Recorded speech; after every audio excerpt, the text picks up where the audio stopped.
Hello friends, नमस्कार। Welcome to one day exam target. आप सभी का स्वागत है आपके अपने चैनल वनडे एग्जाम टारगेट पर। जैसा कि आप सभी जानते हैं, दोपहर के 3 बजे हमारी जीएस की क्लास होती है, जिसमें हम कवर करते हैं एनसीईआरटी के क्वेश्चंस। सारे एनसीईआरटी के क्वेश्चन होते हैं। या तो आप बुक पढ़िए या फिर मेरी क्लास को ज्वाइन कीजिए। तो बेटर है कि आप मेरी क्लास को ज्वाइन कर लीजिए, ज़्यादा कुछ आपको मेहनत नहीं करनी पड़ेगी।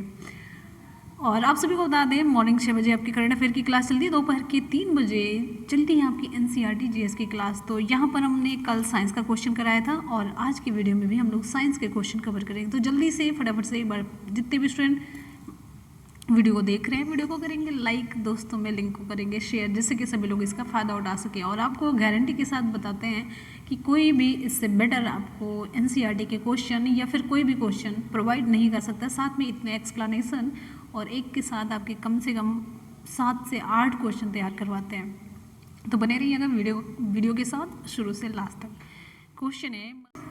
क्वेश्चन है मानवों में आवाज़ फिल इन द ब्लैंक द्वारा उत्पादित होती है, किसके द्वारा? विकल्प यहाँ पर हमारा ए सही हो जाता है, कंठ या लैरिंग्स के द्वारा।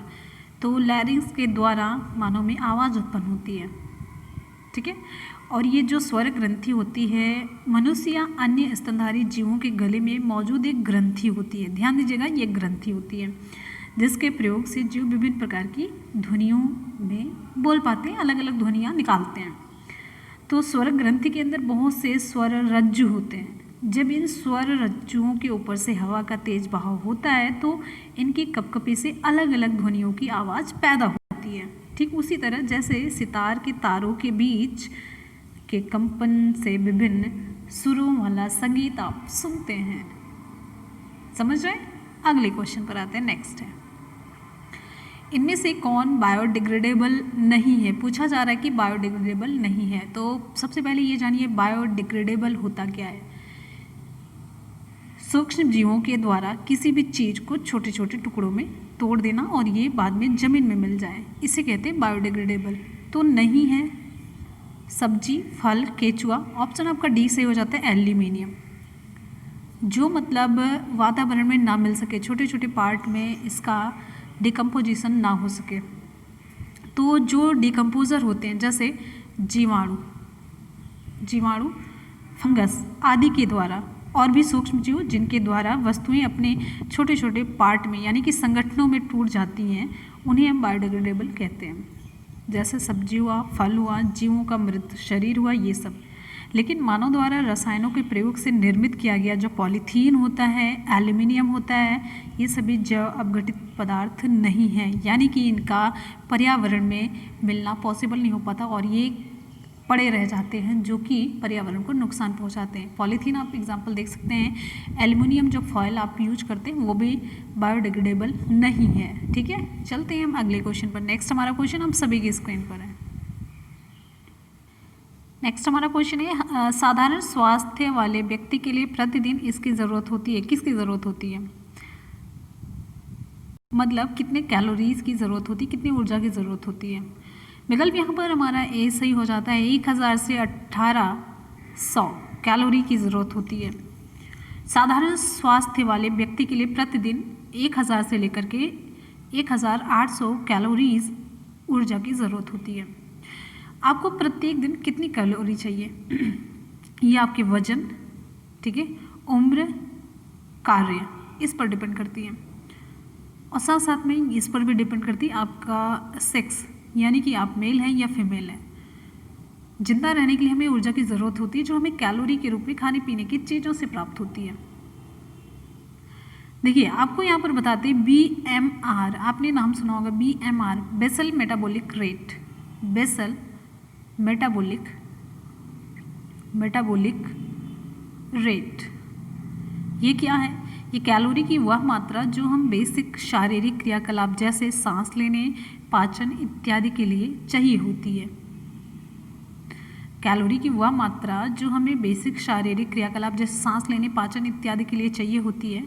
तो प्रत्येक व्यक्ति का जो BMR होता है वो अलग अलग होता है। तो औसत की अगर हम बात करते हैं, औसतन महिलाओं का कितना होता है? 1300 से लेकर के 1500 कैलोरी होता है प्रतिदिन, और पुरुषों का होता है 1600 से लेकर के 1800 कैलोरी। तो विकल्प के अकॉर्डिंग, इस फैक्ट के अकॉर्डिंग विकल्प आपका ए सही हो जाता है, 1000 से लेकर के 1800 कैलोरी। अगले क्वेश्चन पर चलेंगे। नेक्स्ट है, जब मधुमक्खियाँ और तितलियाँ फूलों पर बैठती हैं तो वे पुष्पों की किस प्रक्रिया में सीधे तौर पर सहायता करती हैं? निषेचन, न्यस्तिक गतिविधि, टॉपिक गतिविधि या परागण? ऑप्शन यहाँ पर हमारा डी सही हो जाता है, परागण। आप परागण समझ रहे हैं, पॉलिनेशन। एक तरीके से आप ये समझ सकते हैं, देखिए जो परागण है, पॉलिनेशन किसे कहते हैं? देखिए ये पुष्प है, ये मान लीजिए, चलिए यहाँ पर डायरेक्टली हम पुष्प ही बनाते हैं। तो ये पुष्प है, ये इसमें भी क्लियर नहीं होगा। यहाँ पर देखिए ये है, ये मान लीजिए ये पुष्प है और ये इसका पूरा ये फीमेल पार्ट है। और यहाँ पर आप देखेंगे ये पुंकेसर की संरचना होती है जो कि मेल पार्ट है, नर भाग है। तो यहाँ से जो परागकण, यहाँ पर देखिए परागण है और ये परागकण है। तो परागकण यहाँ से निकल करके जब वर्तिकाग्र पर पहुँचते हैं, वर्तिका से होते हुए अंडाशय तक जाते हैं, फिर यहाँ पर बीजांड से मिलते हैं, तो ये प्रक्रिया पूरी कहलाती है। बस यहाँ से यहाँ तक पहुँचने की प्रक्रिया ही परागण कहलाती है। यानी कि परागकणों का परागकोश से वर्तिकाग्र पर पहुँचना परागण कहलाता है। फिर इसके बाद आगे की प्रक्रिया होती है और फिर यहीं से बीज से फल का निर्माण होता है। ठीक है, अब यहाँ पर देखिए जब मधुमक्खियाँ और तितलियाँ फूलों पर बैठती हैं तो पुष्पों की परागण प्रक्रिया में ये सहायता करती हैं। तो पौधों में जो परागकण होते हैं नर भाग से, ये इसके पैरों में चिपक जाते हैं, फिर जब दूसरे फूल पर जाते हैं या फिर उसी पेड़ के किसी और पुष्प पर पहुँचते हैं तो यहाँ से जो परागकण होते हैं यहाँ पर पहुँच जाते हैं। ठीक है, तो जो परागण हो जाता है, पॉलिनेशन, इसके बाद निषेचन की प्रक्रिया होती है और फिर प्रजनन का जो कार्य होता है आगे बढ़ता है। अगले क्वेश्चन पर चलेंगे, नेक्स्ट है, कार्बोहाइड्रेट ग्लूकोज में विभाजित होता है लेकिन ग्लूकोज रक्त में रहता है और रोग में एक हार्मोन की कमी के कारण ग्लाइकोजन के रूप में संग्रहित नहीं होता है। ये रोग कौन सा है? ऑप्शन आपका डी सही हो जाता है, मधुमेह मेलिटस। तो सबसे पहले ये जानिए कार्बोहाइड्रेट क्या है। कार्बोहाइड्रेट किससे मिल करके बना है? Carbon, hydrogen, oxygen. कार्बोहाइड्रेट, कार्बो से कार्बन, एस से हाइड्रोजन और ऑक्सीजन, ये तीनों चीज़ों से मिल करके बना एक रासायनिक यौगिक है। ध्यान दीजिएगा यौगिक मैंने क्यों कहा, यौगिक इसलिए क्योंकि जब भी कोई चीज़ एक फिक्स रेशियो में मिलती है, फिक्स अनुपात होता है, जब इसका फिक्स रेशियो होता है तो यौगिक बनाता है। यानी कि जब कार्बन, हाइड्रोजन और ऑक्सीजन का रेशियो चेंज हो जाएगा तो यहाँ पर कार्बोहाइड्रेट नहीं बनेगा। जैसा कि मैंने एग्जाम्पल में बताया आपको, क्या बताते हैं हमेशा, पानी का एग्जाम्पल आप लीजिए, H2O, तो हाइड्रोजन की संख्या 2 और ऑक्सीजन की संख्या 1 है। तो हाइड्रोजन अगर हम 1 कर देंगे, ऑक्सीजन 2 कर देंगे, तब भी ये पानी नहीं बनेगा। तो कहने का मतलब इसका अनुपात फिक्स है, रेशियो फिक्स है और फिर जो प्रोडक्ट बनता है वो यौगिक कहलाता है। अच्छा, मिश्रण में क्या होता है, इसका रेशियो फिक्स नहीं होता। जैसे शरबत आप ले सकते हैं, चीनी कम भी डाल करके पी सकते हैं, चीनी ज़्यादा भी डाल करके पी सकते हैं। क्लियर है? चलिए, क्वेश्चन है, कार्बोहाइड्रेट ग्लूकोज में विभाजित होता है लेकिन ग्लूकोज रक्त में रहता है और रोग में एक हार्मोन की कमी के कारण ग्लाइकोजन के रूप में संग्रहित नहीं होता है। कहने का मतलब कौन से हार्मोन की वजह से जो ग्लूकोज है वो ग्लाइकोजन में चेंज नहीं हो पाता है, जबकि ग्लूकोज को अतिरिक्त ऊर्जा के लिए, बाद में ऊर्जा का उपयोग करने के लिए ग्लूकोज को ग्लाइकोजन में परिवर्तित होना चाहिए, लेकिन किस हार्मोन्स की कमी के कारण ऐसा नहीं हो पाता है। पूछा जा रहा है कि और रोग में एक हार्मोन की कमी के कारण, कौन सा रोग? ऑप्शन आपका डी सही हो जाता है, मधुमेह मेलिटस। तो जैसे सबसे इम्पॉर्टेंट ये देखिए, कार्बोहाइड्रेट किसे कहते हैं? कार्बोहाइड्रेट जिसमें कार्बन, हाइड्रोजन और ऑक्सीजन पाया जाता है। तो कार्बन, हाइड्रोजन और ऑक्सीजन से बना एक रासायनिक यौगिक है कार्बोहाइड्रेट। कार्बोहाइड्रेट भोजन से प्राप्त होने वाली ऊर्जा का लगभग 60 से लेकर के 80% ये उपलब्ध कराता है। पाचन के दौरान शर्करा और स्टार्च दोनों का अवशोषण ग्लूकोज के रूप में होता है। जब आप शर्करा खा रहे होते हैं या स्टार्च, ठीक है, शर्करा अथवा स्टार्च का पाचन ग्लूकोज के रूप में होता है। जो अधिक ग्लूकोज होता है, ज़्यादा ग्लूकोज, जैसे मतलब शरीर को जो ज़रूरत नहीं है तो उसको ग्लाइकोजन के रूप में बदल दिया जाता है ग्लूकोज के द्वारा। लेकिन जब शरीर में इंसुलिन की कमी होती है, ये काम मेनली कौन करता है? इंसुलिन करता है। लेकिन जब शरीर में इंसुलिन हार्मोन की कमी हो जाती है, और ये किस रोग में होता है ऐसा? मधुमेह मेलिटस रोग में इंसुलिन हार्मोन की कमी हो जाती है, जिसकी वजह से जो अधिक मात्रा में ग्लूकोज बन गया होता है, वो ग्लाइकोजन में परिवर्तित नहीं हो पाता, और ये आप देखते होंगे मूत्र वगैरह के रास्ते से भी ये बाहर निकलता ही रहता है। क्लियर है? चलिए अगले क्वेश्चन पर चलते हैं। नेक्स्ट हमारा क्वेश्चन आप सभी की स्क्रीन पर। मैं गिर गया था और मेरे हाथ की टूटी हुई हड्डी को पुनः जोड़ने के लिए जिप्सम का प्लास्टर 6 सप्ताह के लिए लगाया गया था। जिप्सम क्या है? बहुत important question. Calcium chloride, calcium carbonate, calcium sulphate या नाइट्रेट? ऑप्शन यहाँ पर हमारा सी सही हो जाता है, कैल्शियम सल्फेट होता है, CaSO4 कैल्शियम सल्फेट। ये एक अकार्बनिक यौगिक है। यहाँ पर कार्बन आप देख रहे हैं, कार्बन नहीं है, तो कार्बन जब नहीं अकार्बनिक हो गया। इसे प्लास्टर ऑफ पेरिस अथवा जिप्सम के नाम से भी जाना जाता है। ध्यान दीजिएगा, इंपॉर्टेंट है, पूछा जाता है। यह जल में घुलता नहीं है, अविलेय होता है। मेडिकल के क्षेत्र में हड्डियों को जोड़ने के लिए इसका प्रयोग किया जाता है। नेक्स्ट क्वेश्चन पर आते हैं और अगला क्वेश्चन आप सभी की स्क्रीन पर है। हृदय रोगी विशेषज्ञ ने फिल इन द ब्लैंक का रिकॉर्ड दर्ज करने के लिए रोगी पर ECG किया। किसका रिकॉर्ड दर्ज करने के लिए? हृदय की गति, शरीर में संचारित हो रहे रक्त की मात्रा, हृदय के आवेग का प्रवाह या वेंट्रिक्युलर की धड़कन का दर? ऑप्शन यहाँ पर हमारा ए सही हो जाता है, हृदय की गति, जो आपकी हार्ट बीट है। तो हृदय रोगी विशेषज्ञ द्वारा हृदय की गति का रिकॉर्ड दर्ज करने के लिए ECG इसका फुल फॉर्म है इलेक्ट्रोकार्डियोग्राम, इसका प्रयोग किया जाता है ECG का, इलेक्ट्रोकार्डियोग्राम। नेक्स्ट क्वेश्चन पर आएंगे। हमारा अगला क्वेश्चन आप सभी के लिए। पुष्प पौधों में, ध्यान से देखिएगा, क्वेश्चन थोड़ा सा गलत हो गया। पुष्प पौधों में युग्मनज का निर्माण फिल इन द ब्लैंक के अंत में होता है। ठीक है, अंत में होता है। ऑप्शन यहाँ पर हमारा कौन सा सही होगा? परागण मैंने आपको बता दिया, परागण के बाद तो निषेचन ही होता है, तो ऑप्शन आपका बी ही सही हो जाता है। निषेचन के बाद होता है अंत में क्या? युग्मनज का निर्माण। जैसे देखिए, पॉलिनेशन की प्रक्रिया हुई, परागण की प्रक्रिया हुई, तो यहाँ से जो परागकण थे उड़ करके यहाँ तक पहुँचे, फिर उसके बाद नीचे जाते हैं अंडाशय में, तो यहाँ पर क्या होता है? निषेचन की प्रक्रिया होती है। फिर निषेचन की प्रक्रिया के बाद ये जो नर गैमीट है, फिर इधर से इसमें अंडाशय में बीजाणु रहते हैं, वो मादा गैमीट है, दोनों मिलते हैं, फिर जाइगोट का निर्माण होता है, यानी कि युग्मनज का निर्माण होता है। ठीक है, निषेचन जो है प्रजनन की सबसे जटिल और बहुत ही इम्पोर्टेंट प्रक्रिया है। यह प्रक्रिया युग्मक संलयन कहलाती है, यानी कि इधर से मेल और फीमेल गैमेट का जो मिलना होता है यही होता है। इसके संलयन के पश्चात क्या बनता है? जाइगोट बनता है, युग्मनज बनता है, जो द्विगुणित होता है। इसके क्रोमोसोम यानी कि संख्या दोगुनी हो जाती है।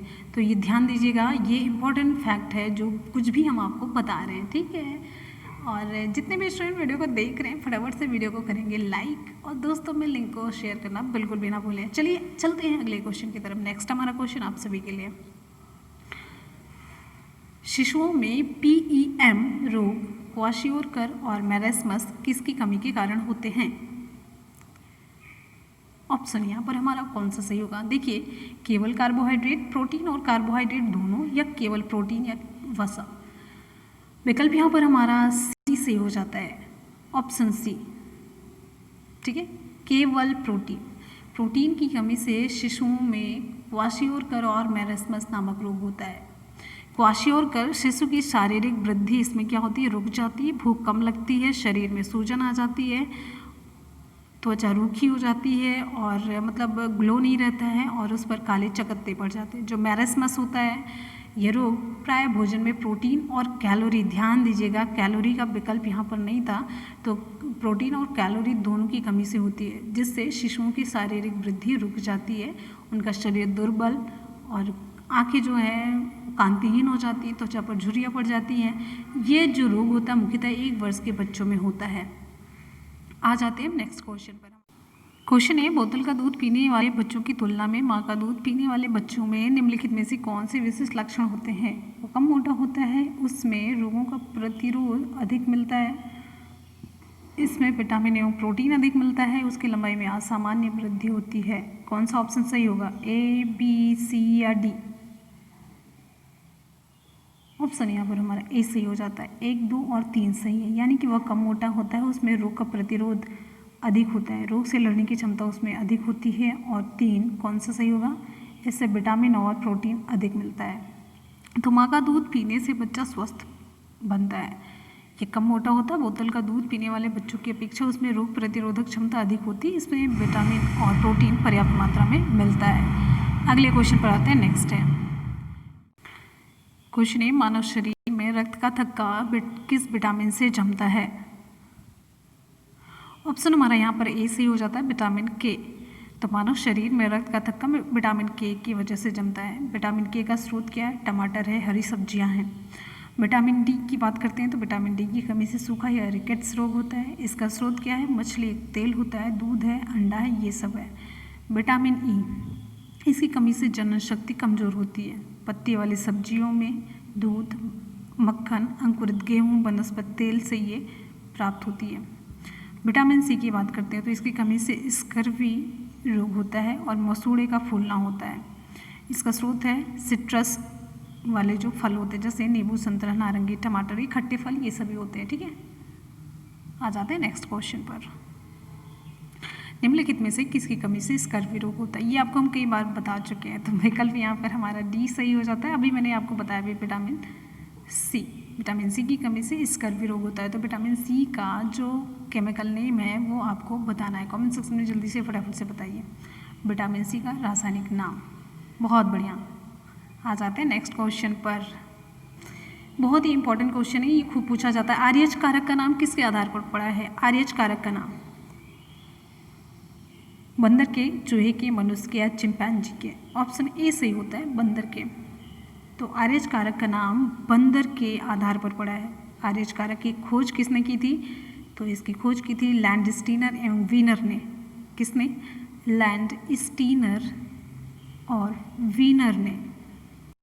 किसमें? रिसस नामक बंदर की प्रजाति में। ये पूछा जाता है, रिसस नामक बंदर की प्रजाति में लैंडस्टीनर और वीनर ने आर्यच फैक्टर की खोज की थी।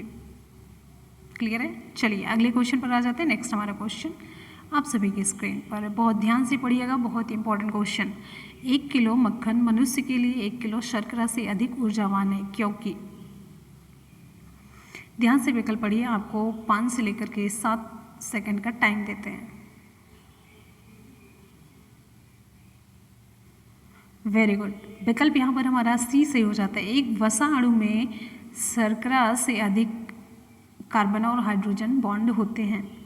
तो ध्यान दीजिएगा, जब बॉन्ड टूटता है तो उसी के अकॉर्डिंग एनर्जी रिलीज होती है। 1 किलो मक्खन मनुष्य के लिए 1 किलो शर्करा से अधिक ऊर्जावान होते हैं, यानी कि अधिक इसमें एनर्जी मिलती है हमें, क्योंकि एक वसा अणु में शर्करा अणु से अधिक कार्बन और हाइड्रोजन के बॉन्ड होते हैं। तो जितना बॉन्ड टूटता है वैसे ही हमें एनर्जी मिलती है। ठीक है, क्लियर हो गया? बहुत बढ़िया, चलते हैं नेक्स्ट क्वेश्चन पर। एड्स का कारण रुधिर कैंसर, टीएम विषाणु, जीवाणु या HIV? ऑप्शन डी सही हो जाता है, HIV है। HIV या ह्यूमन इम्यूनो डिफिशियंसी वायरस, ये सबसे पहले 1981 में पाया गया था। HIV के 2 प्रकार होते हैं, HIV-1 और HIV-2। फ्रेंड्स, यहाँ पर आज के क्वेश्चन हो जाते कंप्लीट। आपको कैसे लगे जरूर बताइएगा, हमेशा की तरह अपना फीडबैक देना बिल्कुल भी ना भूलिएगा। क्वेश्चन है, मानवों में आवाज़ फिल इन द ब्लैंक द्वारा उत्पादित होती है। ऑप्शन ए कंठ या लैरिंग्स के द्वारा। नेक्स्ट क्वेश्चन, इनमें से कौन बायोडिग्रेडेबल नहीं है? Option D aluminium, option D सही होता है। नेक्स्ट है साधारण स्वास्थ्य वाले व्यक्ति के लिए प्रतिदिन इसकी ज़रूरत होती है कितनी? ऑप्शन ए सही हो जाता है 1000 से लेकर के 1800 कैलोरी की। अगला क्वेश्चन, जब मधुमक्खियाँ और तितलियाँ फूलों पर बैठती हैं तो वे पुष्पों की किस प्रक्रिया में सीधे तौर पर सहायता करती है? तो ऑप्शन आपका डी सही होता है, परागण या पॉलिनेशन। अगला है कार्बोहाइड्रेट ग्लूकोज में विभाजित होता है, लेकिन ग्लूकोज रक्त में रहता है और रोग में एक हार्मोन की कमी के कारण ग्लाइकोजन के रूप में संग्रहित नहीं होता है। किस रोग में ऐसा होता है? ऑप्शन आपका डी सही होता है, मधुमेह मेलिटस में। क्वेश्चन में गिर गया था और मेरे हाथ की हड्डी टूट गई थी और उसे पुनः जोड़ने के लिए जिप्सम का प्लास्टर 6 सप्ताह के लिए लगाया गया था। तो ये क्या है? ऑप्शन यहाँ पर आपका सही हो जाता है कैल्शियम सल्फेट, ऑप्शन सी सही होता है, CaSO4। नेक्स्ट है, हृदय रोग के विशेषज्ञ ने फिल इन द ब्लैंक का रिकॉर्ड दर्ज करने के लिए रोगी पर ईसीजी किया। किसका रिकॉर्ड? ऑप्शन ए हृदय की गति। नेक्स्ट है पुष्प पौधों में युग्मनज का निर्माण किसके अंत में होता है? विकल्प बी सही हो जाता है निषेचन के पश्चात। अगला है शिशुओं में पीईएम रोग, क्वाशियोरकर और मरस्मस किसकी कमी के कारण होते हैं?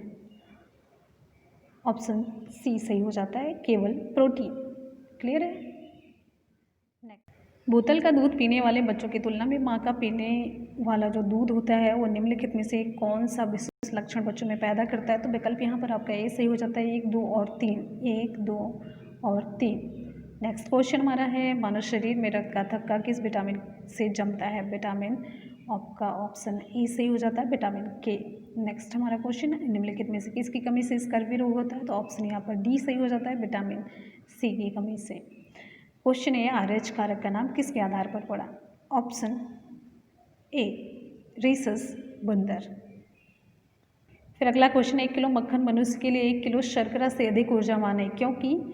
विकल्प सही हो जाता है एक वसा अणु में शर्करा से अधिक कार्बन और हाइड्रोजन बंध होते हैं। अगला क्वेश्चन है एड्स का कारण क्या है? एड्स का कारण विकल्प यहाँ पर हमारा सही हो जाता है ऑप्शन डी HIV। ठीक है, तो यहाँ पर आज NCERT साइंस का क्वेश्चन कंप्लीट होता है। इसका हम लोगों ने कर लिया सुपरफास्ट रिवीजन भी। चलते हैं हम आज के सवाल की तरफ। आज का सवाल आप सभी के लिए। आज का सवाल है मानव शरीर में रक्त का थक्का किस विटामिन से जमता है? विटामिन के, डी, ई या सी? विकल्प कौन सा सही होगा आप लोग कमेंट सेक्शन में कमेंट करके ज़रूर बताएंगे। और आज की क्लास आपको कैसी लगी हमेशा की तरह अपना फीडबैक ज़रूर दीजिएगा। मिलते हैं फिर इसी के साथ ही अगली वीडियो में। और आप सभी को बता दें मॉर्निंग 6 बजे और दोपहर के 3 बजे आपकी क्लास होती है वन एग्ज़ाम टारगेट पर। और आपका एक न्यू चैनल है जिसका नाम है मुनमुन ब्लॉग्स।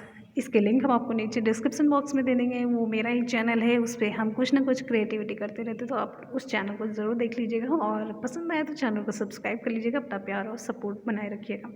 चलिए मिलते हैं फिर इसी के साथ ही नेक्स्ट वीडियो में। तब तक के लिए good bye and take care. Thank you so much. Love you all. Bye bye and take care. जय हिंद।